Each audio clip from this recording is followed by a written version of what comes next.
A husband's betrayal, a wife's resilience, and a revelation that changes everything. What began as a love story turns into a fight for survival and for truth. Join us as we unravel this gripping tale of heartbreak, redemption, and the strength to rebuild. Welcome to the True Crime Studio. Don't forget to like, subscribe, and hit the bell for more stories that inspire and amaze. Laura Davidson stared at her phone screen, reading the message for the 100th time. Her hands trembled as she sat in her pristine suburban kitchen in Boston, the morning sunlight casting shadows across the granite countertop. At 28 weeks pregnant, she should have been focusing on nursery colors and baby names. Instead, her world was crumbling around her. The message was from Olivia Peterson, a colleague at Marco's law firm. "I'm so sorry, Laura. I thought you knew about Marco and Rebecca. I can't keep quiet anymore, especially with your baby coming." Laura's free hand instinctively moved to her swollen belly, protecting the daughter growing within. The breakfast. Dishes from earlier sat unwashed in the sink, the last normal morning she would ever have in this house. The memory of Marco kissing her goodbye just hours ago now felt like a cruel joke. The front door clicked open and Marco's footsteps echoed through the hallway. Laura hadn't planned to confront him today, but her body moved on autopilot. Standing in the kitchen doorway, she watched her husband of 5 years remove his suit, jacket, his dark hair perfectly styled, his wedding ring glinting in the light. "You're home early," he said, his smile fading as he noticed her expression. "Is everything okay? The baby? How long?" Laura's voice was barely a whisper. Marco froze, his face draining of color. "What?" "Rebecca Carlton. How long have you been sleeping with her?" The silence that followed was deafening. Marco's shoulders slumped, and in that moment Laura saw the truth written across his face. She didn't need his stammered explanation or his weak attempts at justification. 8 months, he finally admitted, running his hands through his hair. "Laura, I can explain. It didn't mean anything. I made a terrible mistake." 8 months? Laura's voice cracked. "You've been having an affair for 8 months? While I was trying to get pregnant? While we were celebrating when it finally happened?" Marco stepped forward, reaching for her. "Please, Laura, we can work through this. I'll end it. I'll do anything. Don't touch me." Laura backed away, her heart pounding. "I have my 28-week checkup tomorrow. I was going to ask you to come, but now—" She pressed her hands against her temples, fighting back tears. "I can't even look at you. I'll go to the appointment. Please, let me be there. That's our baby." "No." Laura's voice was steel. "You lost that right the moment you decided to betray us. Both of us." The room spun slightly and Laura grabbed the counter for support. The stress, the shock, the betrayal. It was too much. She needed to get out of there.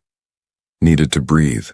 "I'm staying at Claire's tonight," she said, referring to her best friend who lived across town. "Don't try to contact me. I need time to think." Marco's face crumpled. "Laura, please. I love you. We can fix this." But Laura was already moving past him, her feet carrying her upstairs to pack a bag. Her hands shook as she stuffed clothes into her overnight case, her mind racing with questions and fears. How could she trust anything anymore? How could she raise a child with someone who had lied so easily for so long? As she drove through the familiar streets of their neighborhood, tears finally falling freely, Laura had no way of knowing that her world was about to shift even more dramatically. Tomorrow's medical appointment would reveal complications that would force her to confront not just her broken marriage but her very survival, and that of her unborn child. For now, though, she focused on breathing, on keeping the car steady, on making it to Claire's house where she could finally break down in safety. The late afternoon sun painted the sky in shades of orange and pink, a beautiful ending to a day that had shattered her entire world. The waiting room at Boston Women's Health Center felt colder than usual. Laura sat alone, her left hand instinctively covering her belly while her right clutched her medical folder. Around her, other expectant mothers chatted with their partners, their collective joy a stark contrast to the hollow feeling in her chest. A young couple across from her shared knowing smiles as they flipped through a baby name book, and Laura had to look away. Laura Davidson? A nurse in blue scrubs called her name, leading her down the sterile hallway to examination room 3. Dr. Catherine Reynolds entered moments later, her silver-streaked hair pulled back in a neat bun. Her warm brown eyes immediately registered Laura's solitary presence. "Laura, is everything all right? I expected to see Marco today." "Marco won't be joining us anymore," Laura managed, her voice surprisingly steady despite the lump in her throat. "We're separating." Dr. Reynolds's expression softened as she sat down, placing a gentle hand on Laura's arm. "I'm so sorry, honey. Do you want to talk about it before we begin?" Laura shook her head, forcing herself to focus. "I just need to know my baby is healthy." The routine ultrasound started normally, the familiar whooshing sound of the baby's heartbeat filling the room. Laura watched the grainy black and white image of her daughter on the screen, trying to lose herself in that miraculous sight. But then Dr. Reynolds's expression changed, her brow furrowing as she studied the monitor more intently. "I'm seeing something concerning," she said carefully, adjusting the ultrasound wand. "Your placenta is showing signs of a condition called placenta accreta. It's rare, but it requires immediate attention." The medical terminology washed over Laura as Dr. Reynolds explained the situation. The placenta had grown too deeply into her uterine wall, a condition that could cause severe complications during delivery. Words like hemorrhage, emergency hysterectomy, and high-risk pregnancy stood out starkly against the background noise of the medical equipment. "We'll need to monitor you very closely," Dr. Reynolds concluded, her tone gentle but serious. "You'll require a planned C-section at 36 weeks, and we'll need a team of specialists present. I'm recommending immediate bed rest." Laura's hands trembled as she wiped the ultrasound gel from her stomach. "But my daughter, she'll be okay?" "With proper care and monitoring, yes. But Laura, you need support. Is there someone who can help you through this?" Tears welled up in Laura's eyes as she thought of her parents, gone 5 years now in the car accident that still haunted her dreams. But then Claire's determined face appeared in her mind, along with her older sister Rachel, who lived just outside the city. "Yes," she whispered. "I have people." Later that evening, as Laura sat in Claire's guest room making calls to work about medical leave, her phone buzzed with Marco's 23rd message of the day. She almost ignored it, but something made her read it. "Please, Laura. Olivia mentioned your appointment. Whatever's happening, you shouldn't go through it alone. Let me help." Laura's finger hovered over the delete button, but instead, she found herself typing. "The pregnancy is high risk. I need complete peace and no stress. That means no contact unless it's about the baby's health or legal matters. Please respect that." She set the phone face down on the nightstand and curled up on the bed, one hand resting protectively over her stomach. Through the window, she could see the lights of Boston twinkling in the distance. Somewhere out there was her old life, the one where she was a happily married woman expecting her first child. But that life was gone now. "It's just you and me, little one," she whispered to her unborn daughter. "And we're going to be okay. We have to be." Claire knocked softly before entering with a steaming mug of chamomile tea. "Rachel's on her. Way from Cambridge," she said, sitting beside Laura on the bed. "We're going to figure this out together, every single step of the way." Laura managed a weak smile, grateful for the warmth of the tea and the unwavering presence of her friend. Tomorrow she would begin making plans for divorce papers, for medical care, for a new future she never expected to face. But tonight, she allowed herself to grieve for the life she thought she would have, while gathering strength for the battles ahead. The next 3 weeks passed in a blur of medical appointments and legal meetings. Laura sat in her sister Rachel's home office in Cambridge, surrounded by divorce papers and medical documents, trying to make sense of how her life had become an endless stream of signatures and decisions. The late March wind rattled the windows, matching her unsettled state of mind. "The terms are fair," Rachel explained, her legal background proving invaluable. "Full custody, substantial child support, and half of all assets. Marco's not contesting anything."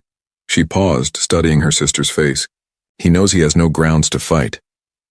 Laura nodded, absently rubbing her growing belly. Her daughter had been particularly active today, as if sensing the magnitude of the decisions being made. I just want it done. I need to focus on staying healthy until the C-section. Rachel gathered the papers into a neat pile. Dr. Reynolds called earlier. She's arranged for you to meet with the specialist team at Massachusetts General next week.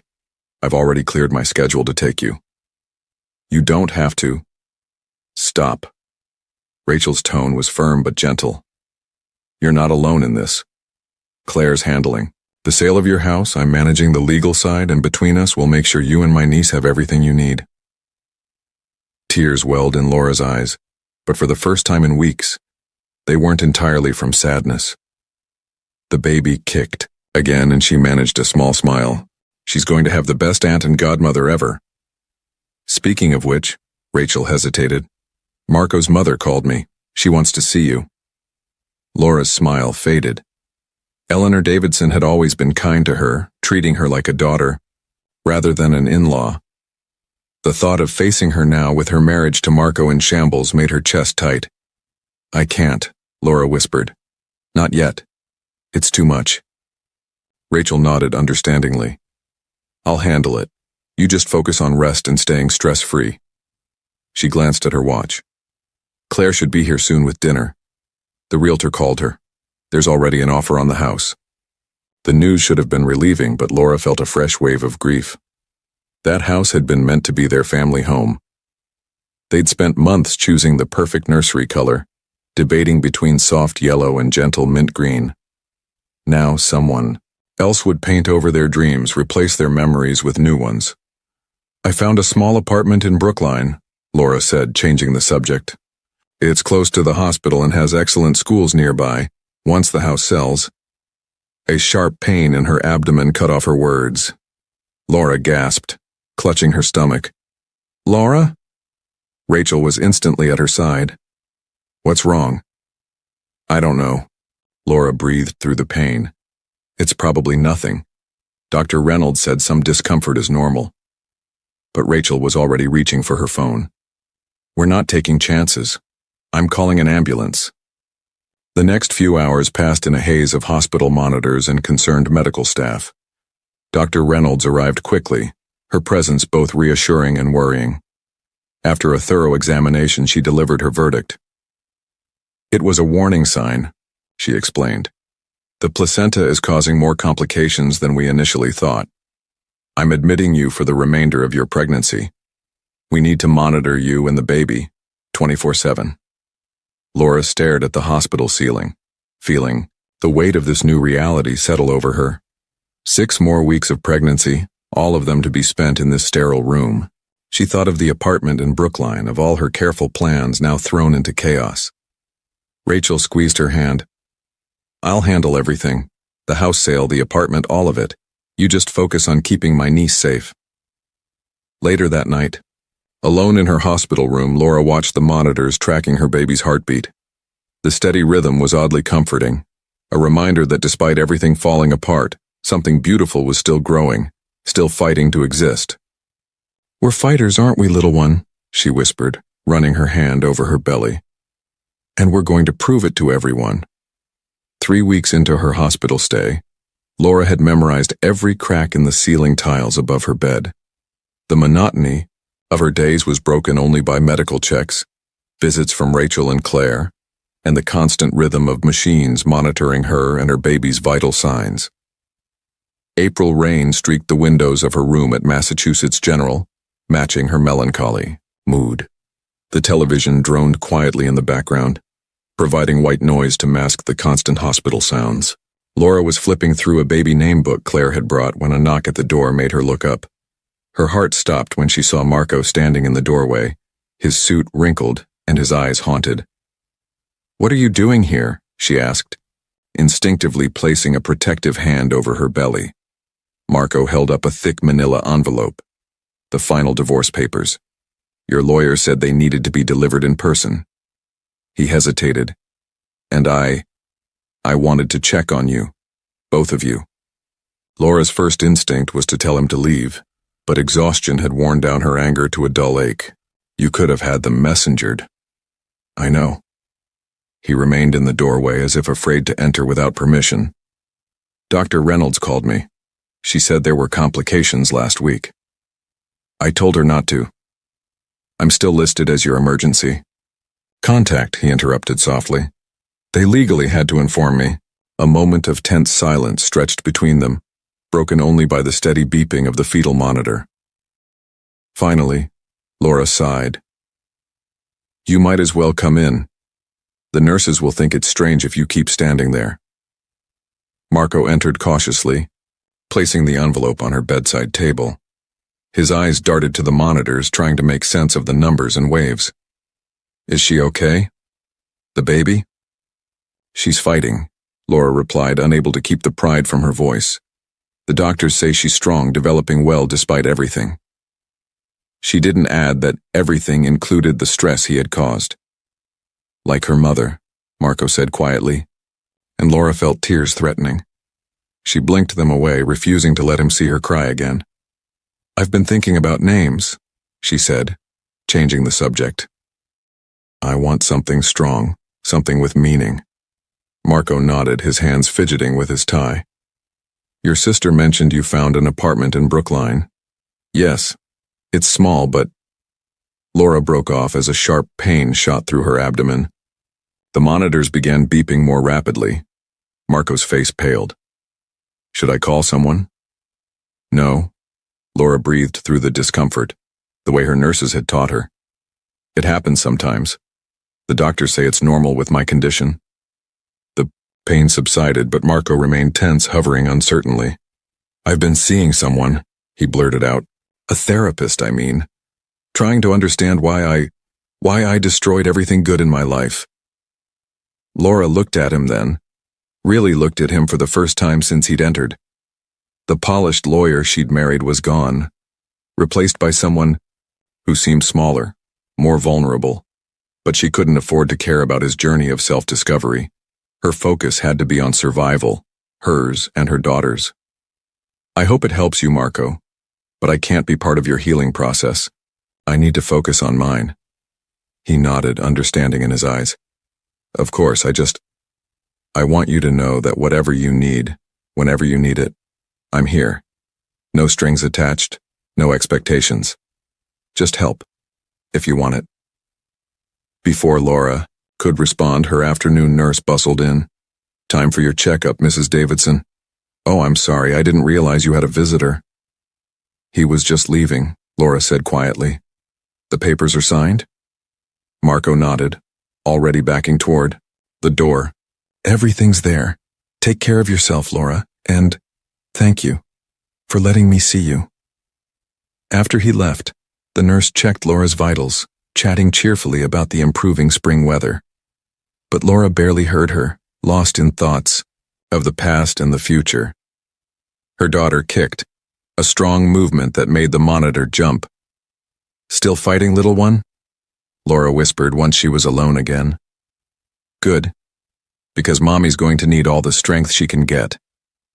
She picked up the name book again, but her eyes drifted to the manila envelope. Inside were the papers that would officially end her marriage, but they would also mark the beginning of something new, a life where she made all the decisions, where she could be both mother and father to her daughter. It was terrifying and empowering all at once. Outside her window, the April rain had stopped, and a weak sun was breaking through the clouds. Laura watched the light change, thinking about strength and forgiveness, and the different shapes healing could take. The morning of May 15th dawned clear and bright, but Laura barely noticed the perfect spring weather outside her hospital window. Today was the day, 36 weeks exactly, and her planned C-section was scheduled for noon. She'd barely slept, spending most of the night watching the monitors and talking softly to her daughter. Mrs. Davidson, a young nurse entered, checking the monitors. The surgical team will be here in an hour to prep you. Are you ready? Laura nodded, her throat too tight for words. Rachel sat beside her, already dressed in medical scrubs she'd be wearing in the operating room. As her designated support person, She hadn't left Laura's side since arriving at dawn. "The team is excellent," Rachel assured her, squeezing her hand. "Dr. Reynolds has assembled the best specialists in Boston." A sharp knock at the door made them both look up. Dr. Reynolds entered, followed by a team of medical professionals. "Good morning, Laura. Let's talk through everything one more time." The doctor's explanation was interrupted by another knock. This time it was Claire, her eyes red from crying. "I'm sorry I'm late. Traffic was horrible." She rushed to Laura's other side, completing the circle of support Laura had come to rely on. The next hour passed in a blur of preparations. Laura tried to focus on Dr. Reynolds' voice as she explained the procedure again, but her mind kept drifting to the risks. They discussed severe bleeding, possible hysterectomy. The words echoed in her head like a warning bell. "Laura?" Dr. Reynolds touched her arm gently. "It's time." The journey to the operating room felt surreal.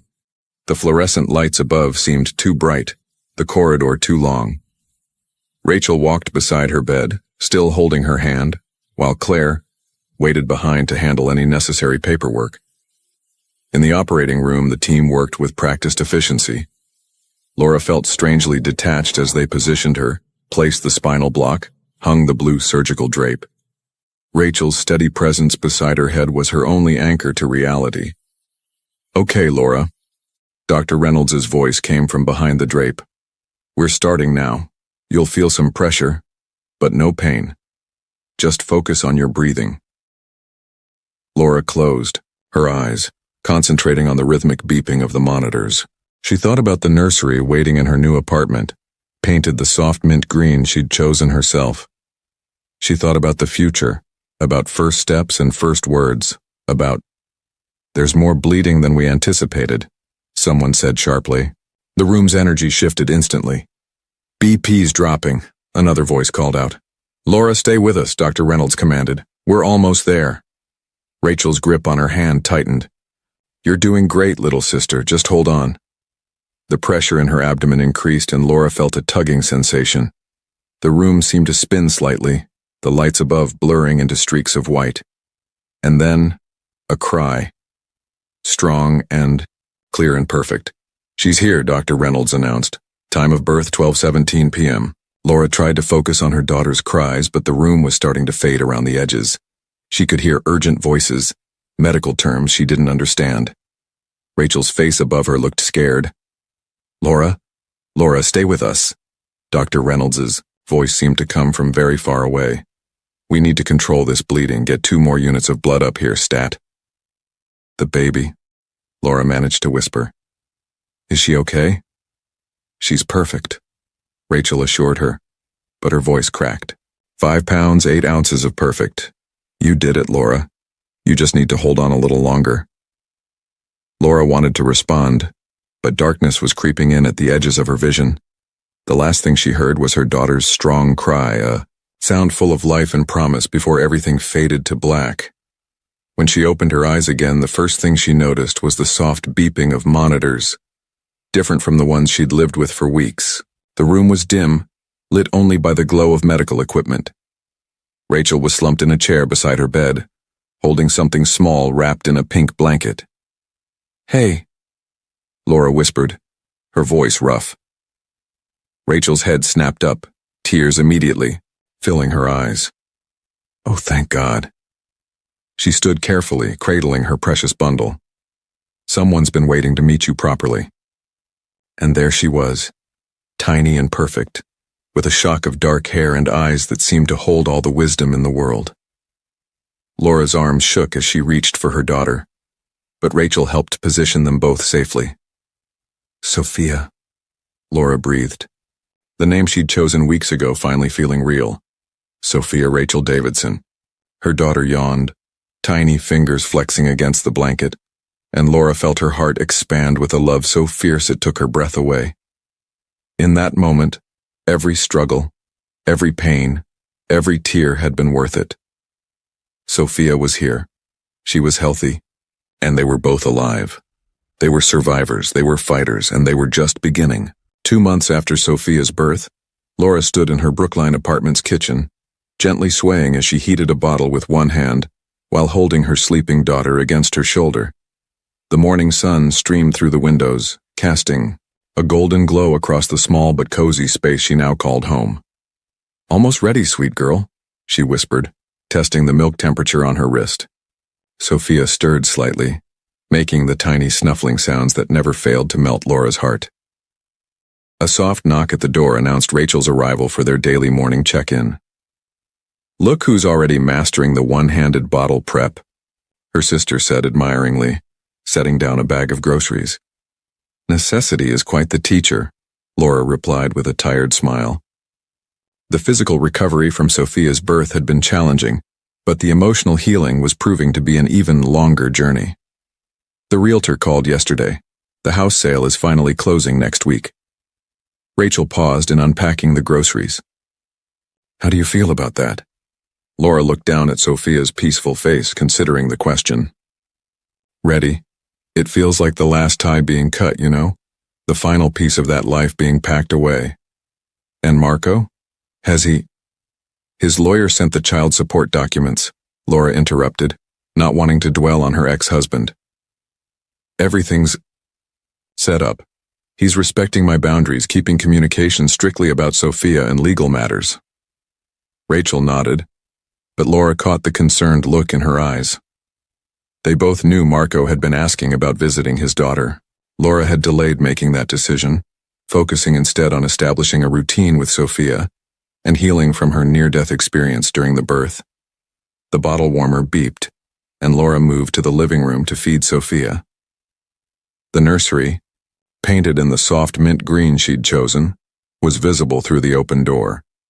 It was smaller than the one she'd planned in her old house, but it was filled with more love than she'd thought possible. "I have to go back to work next month," Laura said quietly, watching Sophia's tiny hands curl around the bottle. "The medical bills, even with the insurance and Marco's support. Have you thought about my offer?" Rachel asked, sitting beside them. "The law firm is still looking for a paralegal. The hours are flexible and you'd be working with me." Laura had considered it. Before her marriage, she'd worked as a legal assistant, but had left the field when Marco's career took off. The idea of returning to it now, as a single mother, was both terrifying and oddly appealing. "I don't know if I'm ready," she admitted. "Everything still feels so raw." "You're stronger than you think," Rachel said firmly. "Look at what you've already accomplished.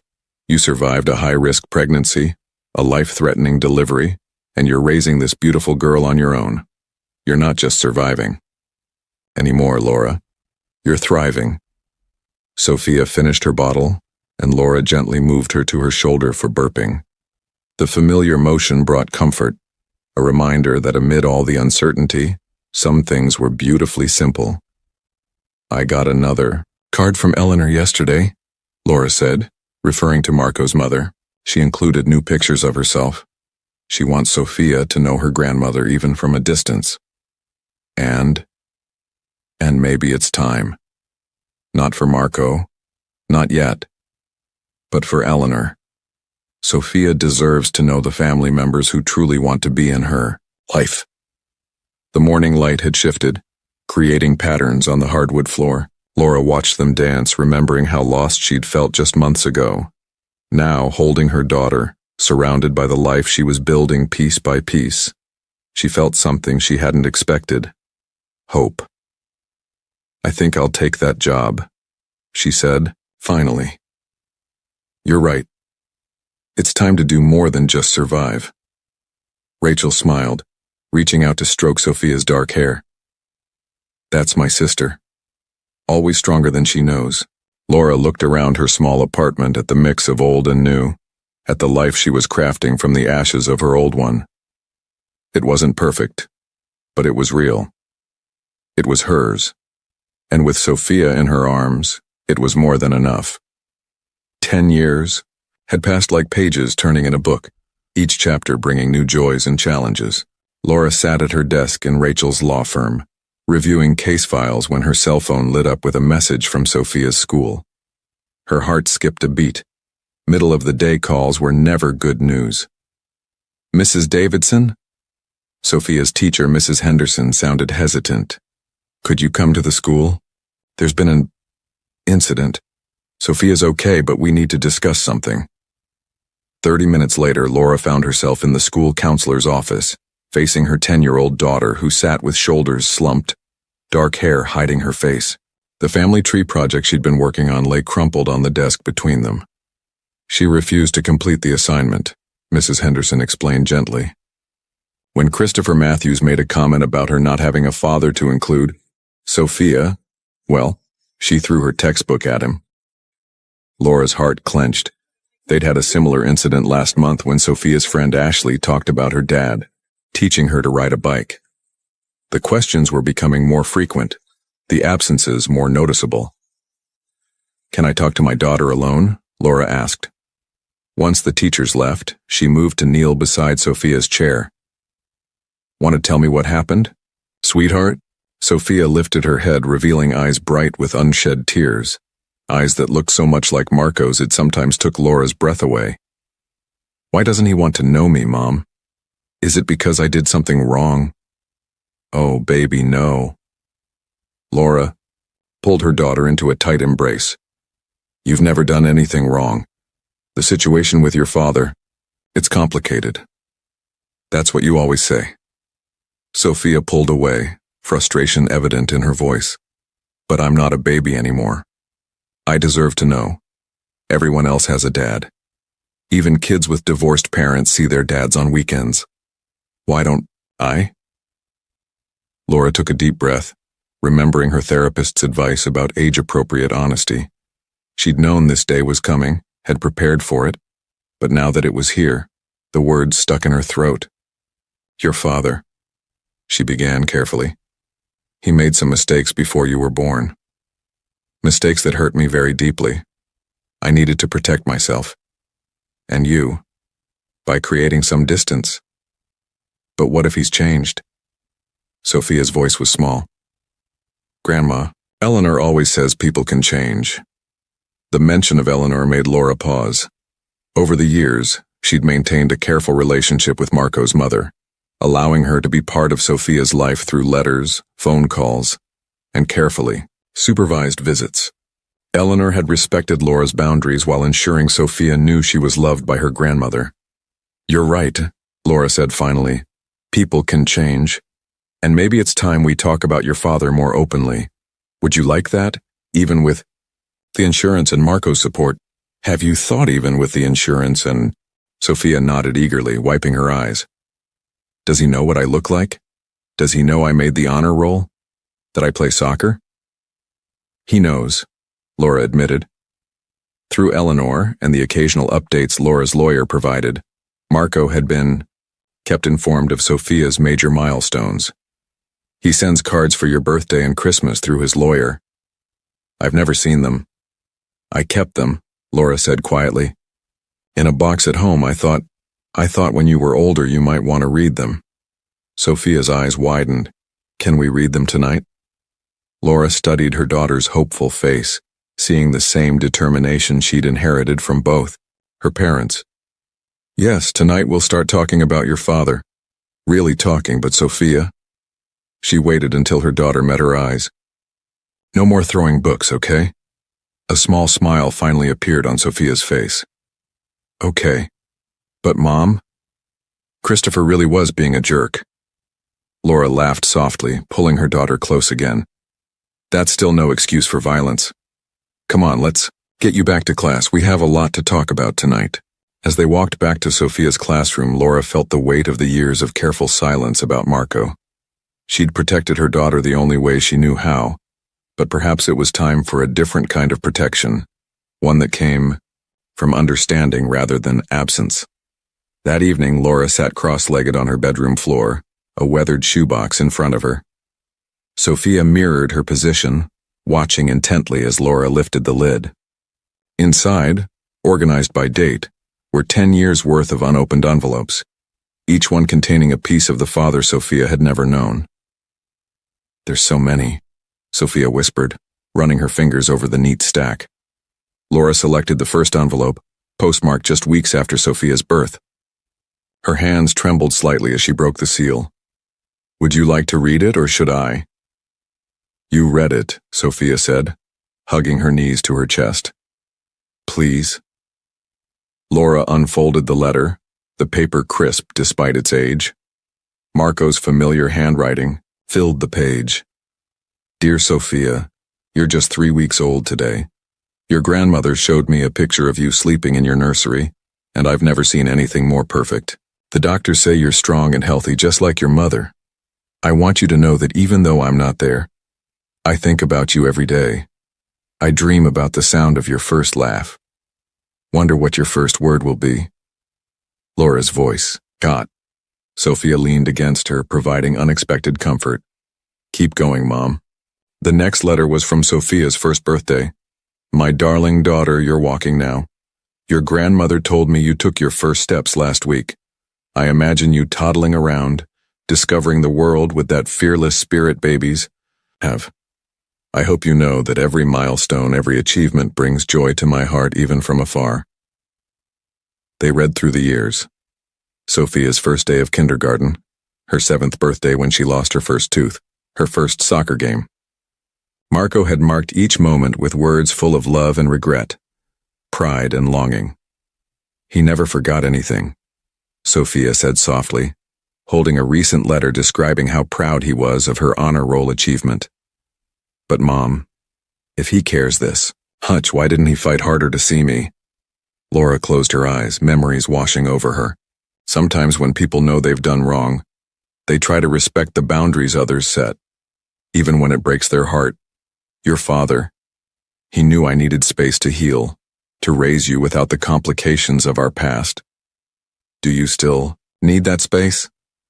Sophia's question hung in the air, heavy with implication. Before Laura could answer, they came across a letter that made her pause. It was dated just 2 months ago, and unlike the others, it was addressed to her. Laura, Sophia turns 11 next month. Every year I've honored your wishes, staying in the background, watching our daughter grow through photographs and secondhand stories. But recently, I've been having health issues. Nothing critical yet, but it's made me realize how much time I've lost. I'm not asking to disrupt the life you've built, but if there's any chance Sophia might want to know me, I'm ready to do whatever you think is best. I've spent these years trying to become someone worthy of being her father. Marco. Laura felt Sophia's hand slip into hers. Mom, are you crying? She hadn't realized tears were falling until Sophia pointed it out. Happy tears, I think. Sometimes life gives us second chances when we least expect them. Does this mean? Sophia hesitated, hope flickering in her eyes. Could I meet him? Just once? Laura pulled her daughter close, breathing in the lavender scent of her shampoo. The past decade had been about protection, about healing, about building a fortress around their little family of 2. But looking at the letters scattered around them, physical proof of a father's enduring love, she wondered if perhaps the greatest protection now would be letting down those walls just a little. Yes, she whispered, surprising herself with how right it felt. I think it's time, but we'll do it carefully, okay? Step by step. Sophia's smile lit up the room. Step by step, she agreed, gathering the letters with reverent care. Can we read more?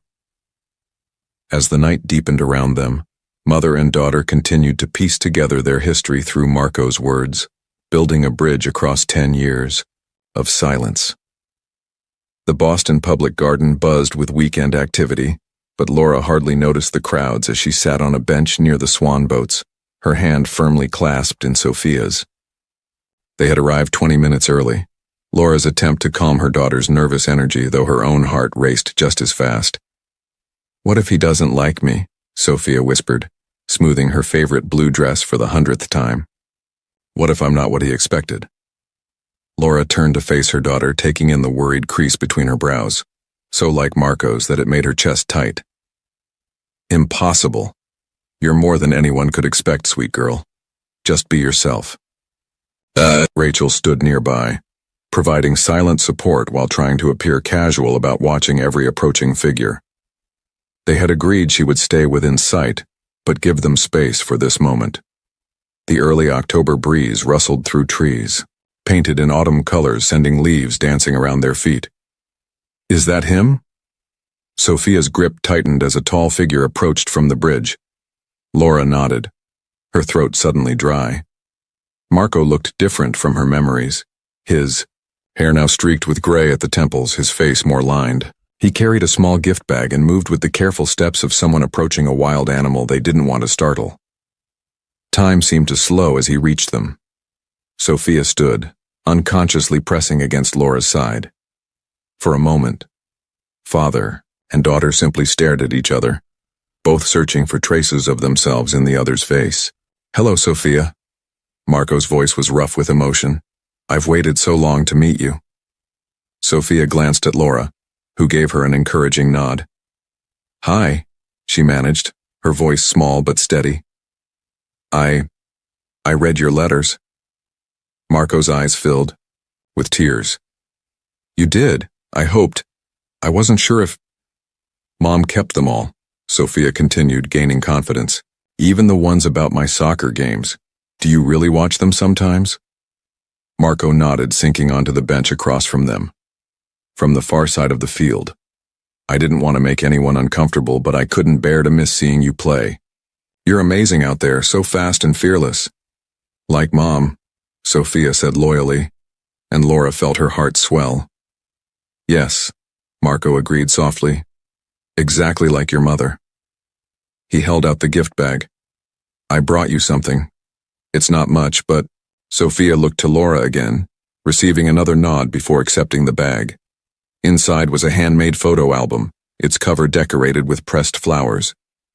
As Sophia opened it, Laura caught glimpses of childhood photos she'd never seen. Marco's own baby pictures, school photos, family vacations. "I thought you might like to know where some of your traits come from," Marco explained. "Your grandmother helped me put it together. That curl in your hair, that's from my side, but your smile, that's all Laura." Sophia traced a photo of young Marco holding a soccer trophy. "You played too?" "Midfielder all through high school and college. I always wondered if you'd love the game as much as I did." The tension began to ease as Sophia peppered Marco with questions about the photos, about his childhood, about the family traits they shared. Laura watched them, noting how Sophia's gestures mirrored Marco's unconsciously, how their laughs held the same musical note. Rachel appeared quietly at Laura's side. "You okay?" she whispered. Laura nodded, surprised to find she meant it. Watching, Sophia discovered this missing piece of herself was like watching a flower unfold in the sun, beautiful and natural and right. "Mom?" Sophia's voice brought her back to the moment. "Can we walk to the duck pond? Marco, says there's a family of ducklings that just hatched." The word, Dad, hung in the air between them, Sophia's face flushing as she realized what she'd said. But Marco's gentle smile and Laura's steady presence created a safe space for this new reality they were building. "Of course," Laura said, standing. "We can all go." As they walked, Sophia between them like a bridge connecting past and present, Laura realized that healing sometimes came in unexpected ways. Today wasn't about her and Marco. It was about Sophia finding another piece of her story, another source of love in her life. 6 months after that first meeting in the public garden, Laura sat in the bleachers watching Sophia's soccer championship game. The spring sun warmed her face as she observed her daughter darting across the field, her blue jersey a blur of motion. Marco sat several rows away with Eleanor, respecting the careful boundaries they'd established during their monthly family counseling sessions. The past months had brought changes none of them had expected. Sophia's relationship with Marco had grown steadily, nurtured by weekend visits, soccer practices, and quiet conversations over hot chocolate at the cafe near his office. Laura had watched her daughter bloom with this new connection, filling in empty spaces she hadn't even known existed. "Go, Sophia!" Eleanor's voice rang out as Sophia stole the ball from an opposing player. Laura smiled, remembering how nervous she'd been about involving Marco's mother more directly in their lives. But Eleanor had proved to be a steady presence, never pushing, always grateful for whatever time she was given with her granddaughter. Sophia streaked down the field, her face set in concentration. Laura recognized that expression. It was the same one she'd worn during her pregnancy, fighting for both their lives, the same determination that had carried them through 10 years of building a life together. "She's going to score," Marco said quietly, having moved closer during Laura's reflection. "She has that look." As if hearing him, Sophia pulled back her leg and sent the ball sailing past the goalkeeper. The crowd erupted, but Laura barely heard them. She was watching Sophia's face as their daughter searched the bleachers, beaming at both her parents with uncontained joy. After the game, which Sophia's team won 3-1, they gathered at their usual spot near the concession stand. Sophia, still, flushed with victory, bounced between them, her medal glinting in the sunlight. "Did you see that goal? Dad's been helping me practice that kick for weeks." She caught herself, glancing anxiously at Laura. "I mean, it's okay," Laura said softly, meaning it. "He is your dad." The words no longer carried the weight of past pain. Instead, they were simply a statement of fact, one that brought her daughter happiness. Eleanor approached with a camera. "How about a picture of the three of you, to mark the occasion?" Laura hesitated only briefly before nodding. Sophia positioned herself between them, her smile radiant. As Eleanor counted down, Laura felt the familiar ache in her chest transform into something new. Not quite forgiveness, but acceptance. Acceptance of the past, of change, of the complex ways love could evolve. "Mom?" Sophia's voice pulled her from her thoughts. "Can we get ice cream? Dad knows a place that makes sundaes as big as your head." "That sounds perfect," Laura agreed, watching Sophia skip ahead with Eleanor. Marco lingered behind with her, his expression thoughtful. "Thank you," he said quietly, "for giving me the chance to know her, for letting me try to be the father she deserves."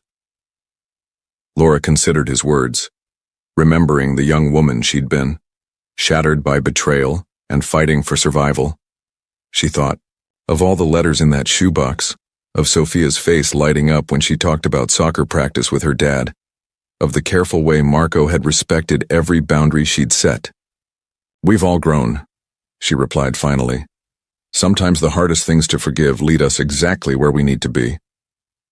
They walked together toward the ice cream shop, maintaining a comfortable distance.